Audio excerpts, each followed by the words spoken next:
श्री राम।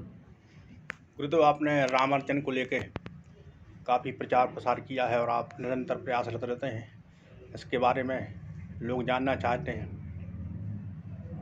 श्री राम। रामार्चन अर्थात परमात्मा श्री राम का विशेष पूजन, महायज्ञ।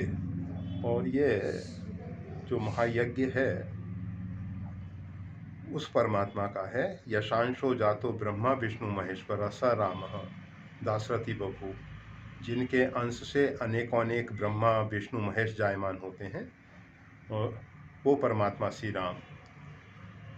लोग साधारण रूप में समझते हैं कि भगवान श्री राम जो हैं विष्णु के अवतार हैं।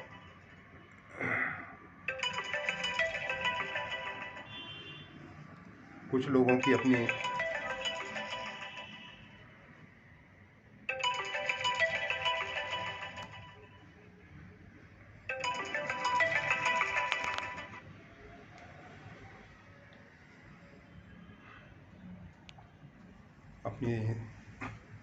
धारणा है। कुछ लोग उनको एक महापुरुष के रूप में देखते हैं, कुछ लोग उनको महाराज दशरथ के पुत्र मात्र समझते हैं, ऐतिहासिक पुरुष समझते हैं।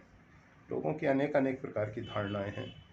परंतु परमात्मा श्री राम की जब हम बात करते हैं तो जो अनंत ब्रह्मांड के मालिक हैं, एक ब्रह्मांड में एक ब्रह्मा सृष्टि का सृजन का कार्य संभालते हैं, विष्णु पालन का कार्य संभालते हैं, रुद्र जो हैं परावर्तन का कार्य करते हैं।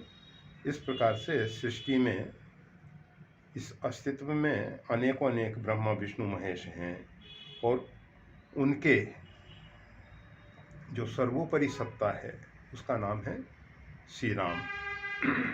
वेद कहता है यशांशो जातो ब्रह्मा विष्णु महेश्वरा, वही समय आने पे सा दाशरथी बभू, वही दशरथ के यहाँ पुत्र रूप में प्रकट होके लीला किए हैं। तो हम परमात्मा श्री राम की आराधना क्यों करते हैं, इस विषय में जिज्ञासा है। परमात्मा सर्वोपरि सत्ता के मालिक होने के साथ साथ वो विभु रूप में व्यापक हैं। संपूर्ण सृष्टि उनका आधिभौतिक स्वरूप है। और अगर व्यक्ति अपने शरीर के किसी भी अंग के साथ संबंध विच्छेद कर दे तो वो अंग जो है निर्जीव हो जाता है, और उस अंग से अगर सेवा का कार्य लेना बंद कर दे तो वो रुग्ण हो जाता है। इसी प्रकार से सार्वभौम अस्तित्व में हम और आप सब उसके एक अंग हैं, एक अंश हैं। और गीता में जैसा भगवान कहते हैं, ममे वांशो जीव लोके जीवभूता सनातन, ये जीव जो है परमात्मा का ही अंश है, सनातन अंश है। परंतु परमात्मा जो हैं अखंड हैं, उनके टुकड़े नहीं किए जा सकते। उनका इस प्रकार से अंशांशी भाव नहीं समझना चाहिए कि गंगा का जल लोटे में लेके अलग रख दिया गया। इस प्रकार से गंगा का अंश नहीं है, क्योंकि परमात्मा चिद घन है, सच्चिदानंद घन कहते हैं हम उनको। घन अर्थात निरंतर हैं, उनमें कोई दूसरा समा नहीं सकता है, वो अपने आप में ठोस हैं।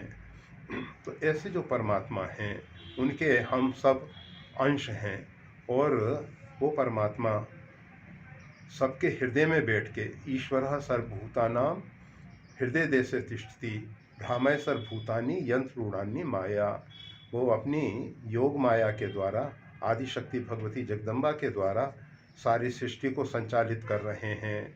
तो उन परमात्मा की आराधना क्यों? जिस प्रकार से हम शरीर की सेवा में कार्य करते रहते हैं, इसी प्रकार से उस परमात्मा की, उस विराट पुरुष की हम सब सेवा करते हैं। रामार्चन का संक्षिप्त रूप में यही तात्पर्य है।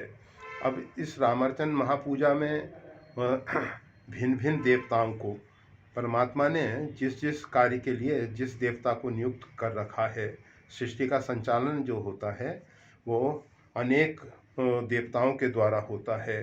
परमात्मा ने ब्रह्मा विष्णु महेश को सृजन पालन परावर्तन के लिए नियुक्त किया है। उस परमात्मा ने अनेक देवी देवताओं को प्रकट किया है सृष्टि के संचालन हेतु, तो उनको भी यथोचित मान सम्मान दिया जाता है, उनकी भी पूजा अर्चन की जाती है, उनको भी उनका विशेष भाग दे के संतुष्ट किया जाता है। इस प्रकार से रामार्चन पूजन है। इसमें सबसे पहले उनके जो परिकर हैं और उनके जो अंगभूत देवता हैं उनका पूजन होता है।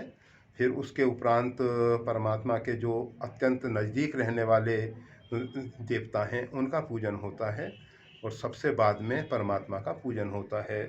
आप जैसे देखते हैं, अगर हम किसी विशिष्ट महापुरुष के पास जा रहे हैं तो रास्ते में उसके परिकर हैं, तो उन सब का हम सम्मान करते हुए उस महापुरुष तक पहुंचते हैं, और उस महापुरुष के पास पहुंचने के बाद उसके नज़दीक बैठ के अपने हृदय के भावों को उनसे निवेदन करते हैं, व्यक्त करते हैं।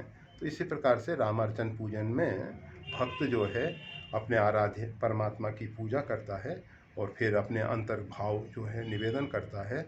इस पूजा का प्रारंभ कहाँ से हुआ, कैसे हुआ, कब से हुआ, इसकी कथा भी उसमें सुनाई जाती है, जिसमें ये सब बातों का पूर्ण रूपेण विवरण दिया गया है कि ये रामार्चन सृष्टि के आदि में ब्रह्मा जी के द्वारा शुरू होता है और भगवान विष्णु के आदेशानुसार होता है। उसके बाद ब्रह्मा विष्णु महेश तीनों ने, इन त्रिदेव ने भी ये रामार्चन किया है।